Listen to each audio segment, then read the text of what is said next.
Good evening, New Orleans, and welcome to another episode of NOLA Untold. I'm your host, Esplanade Ed, New Orleans' #1 tour guide, and I'm here to dig up the dirt, unearth the secrets, and spill the tea on the real history of New Orleans. Tonight, we're going to continue our series on the history of Esplanade Avenue. We will focus our discussion this evening on the downriver 600 block. This is where the worlds of slaves, slaveholders, free people of color, and the civil rights movement of the 1960s collide. Let's jump right into it.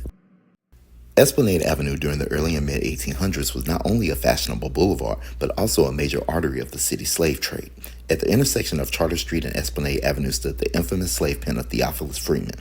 His pen was a holding area for enslaved men, women, and children before they were sold at auction.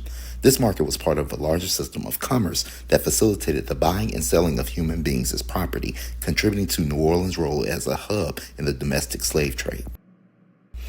Freeman's operations exemplify the brutal reality of slavery in antebellum New Orleans, where enslaved people were treated as commodities. Families were often separated, and the physical and emotional toll was immense. The slave pen itself was a place of fear, suffering, and dehumanization, a stark reminder of the city's dark history. Solomon Northup, the author of 12 Years a Slave, was indeed held in Theophilus Freeman's slave pen after being kidnapped from his free life in New York. Northup was imprisoned here after being sold to Freeman by James Birch, a notorious slave trader. This marked a pivotal moment in Northup's tragic deal as he awaited for his eventual sale to plantation owner William Ford.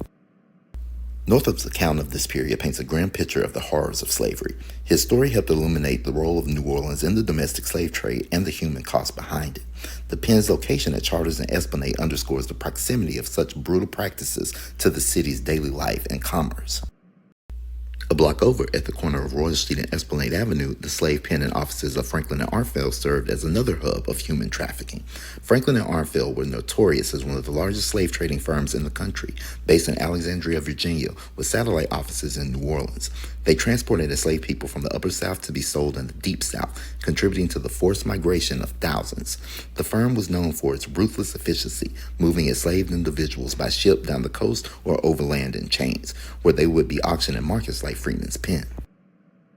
Their New Orleans office was an essential part of a larger system that trafficked enslaved people across states and regions, contributing to the wealth and expansion of the Southern economy. Franklin and Armfield's operation extended the reach of slavery, making New Orleans a focal point in the trade.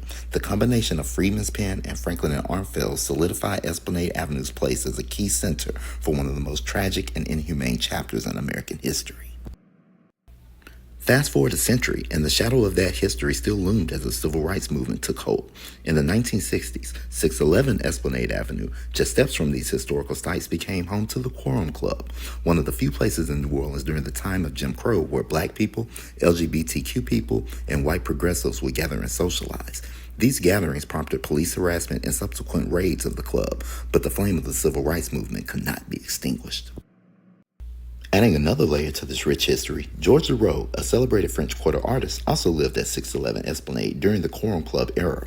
Deroux's work, known for its provocative exploration of race, disability, and the human form, reflected a changing world. His art pushed boundaries by celebrating the beauty and complexity of marginalized communities, particularly black men and individuals with disabilities, an important commentary during a time when the civil rights movement was fighting for equality and recognition. In this two-block area of Esplanade Avenue, the history of slavery, the struggle for civil rights, and the rise of cultural expression through art come together in a way that speaks to the broader story of New Orleans. It is a place where the legacy of exploitation is confronted by the power of art and the pursuit of justice, creating a landscape rich with meaning for those who walk these streets today. On our next episode, we will focus on the upriver 600 block of Esplanade and reveal stories and histories you don't want to miss. If you want to learn more, go to my website at www.esplanadeed.com and book one of my tours. They go more in depth and they're so much fun. You can check out my Crescent City Chronicle blog on my website as well. It's all sorts of cool New Orleans history. Until next time, keep it curious, folks. And remember, the real history of New Orleans is waiting to be discovered, one untold story at a time.